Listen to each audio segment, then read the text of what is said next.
98FM's Dublin Talks with Adrian Kennedy. Weekdays from 10 a.m. on 98FM. One of our listeners, be the name of Danielle, has been in touch with us to tell us about an incident that happened on the number 40 bus, and she's not at all happy, it has to be said.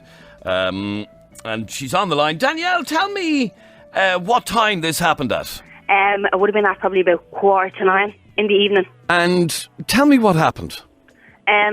Well, the bus was really packed. Now, I was standing with my other baby in a buggy, kind of like, you know, where the wheelchairs go, but my son, he was sitting in the first seat behind the stairs, literally inches away from me.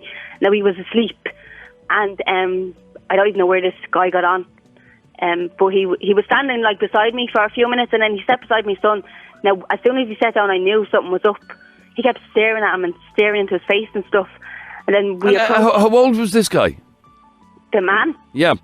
Oh, I'm not too sure. Probably in his 30s. In his 30s, okay. Yeah. We approached now a bus stop in the city centre. It was quite busy, people getting on and off. But the back door's open, and he went kind of like to grab my son's leg, only for I jumped and screamed at him. So you think he was going to grab your son off the bus? Well, yeah. And what makes you think that? I don't know. It was just the way he was going on. Like, he was staring into his face and stuff, like looking around to see if he was with anybody. Like, I obviously wasn't talking to my son. He was asleep. So he must have thought maybe he was on his own, or I don't know. And, okay, so he kept staring at your son. He was like staring right into his face. Like up close? Yeah. I didn't say anything now. I watched. I didn't take my eyes off him.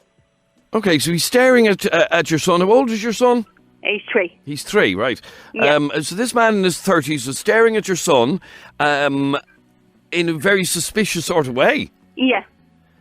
And then when the bus pulled into a bus stop in the city centre, he tried to...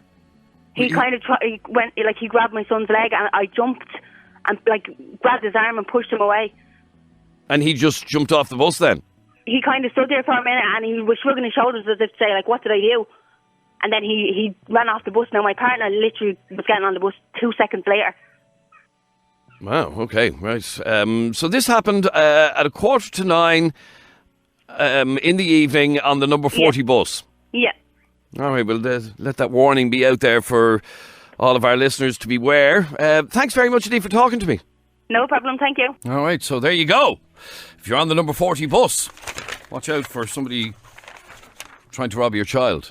Are people trying to rob you? I'm not No. saying that. I'm not saying they're not. By the way, I know. Danielle firmly believes that was what was going to happen. I don't for 1 second think that's what was going to happen. Why would a man grab a child's leg? That's I don't know. That's not the wrong. For all we know, the guy could have special needs. I don't know. The old special need. Everybody has special needs, don't they, Adrian? That wants to grab a child. It sounds like he possibly did have. Okay? Really? Somebody would get on and just stare at a child like that. Anyway, I don't know. I wasn't on the bus. So do you? No. Let me ask you a question. Do you not believe that there's people out there that want to snatch children? Are you that naive? No, obviously there are some. Yeah. But they're not as widespread as people believe, no. Really? There's no sick people out there that want to grab children? I said there are some. Peter, you have a story similar to Danielle's. Yeah, it was quite scary, quite weird actually, because like yourself, Adrian, I don't believe it for a minute. That there are people like that exist. I didn't actually... I never came across it before, kind of thing, like, so I was of the belief that people were making up stories constantly, like, obviously I'm a white van driver, so right. I'm not allowed to park anywhere without anybody questioning me, saying, you know, what are you doing here, why are you pulled over there? Really, is that a regular occurrence? Yeah, absolutely, yeah. I pull up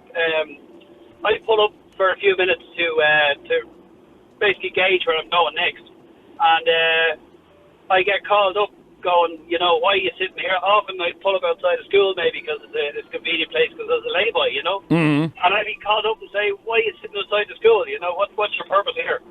Well, I'm re-gauging where I'm going next. You know, what's the issue, you know? So it has happened a few times where people told me to move on because I'm in a white van, and You see, I just think that is absolutely ridiculous paranoia by people. No, I really have a question for you, Peter. Yeah. Where's the traffic on, by the way? There's a car. The traffic's there, Oh, it's back. Now, Peter, my question for you is, why did you buy a white van, though?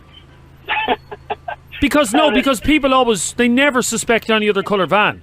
Yeah, I know, yeah, because, you know, it's a fact that if you're going to abduct kids, the first thing you're going to do is walk into court and say, do you know what, I need a white van. I don't need any other colour, you know. But so in other words, so white van is more likely to abduct children than any other colour van, is what we're realising here.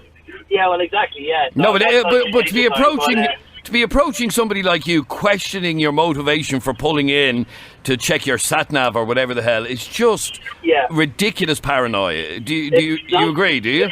Absolutely, it's annoying, you know, it's frustrating because for me, like, I'm a courier driver, so on a daily basis I'm on the road for 10 or 12 hours a day, and easily 3 times a week I would get a question, why am I pulled in? So somebody will literally come up and knock on your windscreen and say, why have you pulled in here? Yeah. And I'd be sick. So what I would do is I'd program in 10 or 12 addresses into that nav so that I know where I'm going next, you know, which is obvious. And so then someone would knock in and say, you know, you're pulled in outside of school here. Why are you pulled in? Oh, that would absolutely do my head in. Well, I was told one time I pulled up because I had a delivery for a school. Right? Yes. And I pulled up and the kids were coming out of school. And I pulled up and I put the hazard lights on because all the kids were walking out the gate. So I said, I'll wait till they're gone because it's obviously not safe to drive in. I spoke to the guy who was controlling the area as such. He wasn't a steward, or I didn't really see him as a principal, but I didn't know what his title was because he was in plain clothes. And I said to him, I'm just going to pull in here for a minute just to wait for the congestion to go, you know. And I can't pull in here. This is a school. And I said, that's very good. I have a delivery for the school, so where will I go? Will I go around the back? No, we take it in reception. I said, that's fine. So what will I do? Will I plough the kids down? Or will I sit here and wait? No, well, you can't sit here. And I said, why? Well, you're in a white van. Yep. If it had been pink, a pink van, you would have got. Or remember the A-Team's van, Adrian? What colour was the A-Team's van? I have no idea. What? I've no idea. Yeah. Peter, do you know what colour the A-Team's van was? It was quality, yeah. Black and red. Black with the red stripe, Adrian. That's right, yeah. Just what were you doing in the 80s, Adrian? I don't want to talk about it. But come here, on the other side of things, though, just to, that being said, I never believed it for a moment because I don't believe that nonsense, right?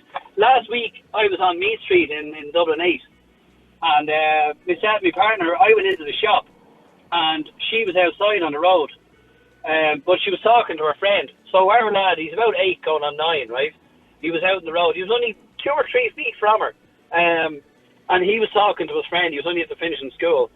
And basically what happened was, he was talking to his friend, whatever. He was standing maybe 2 arms length away from her. And I went into the shop and I heard screaming. So I ran out of the shop. And with that,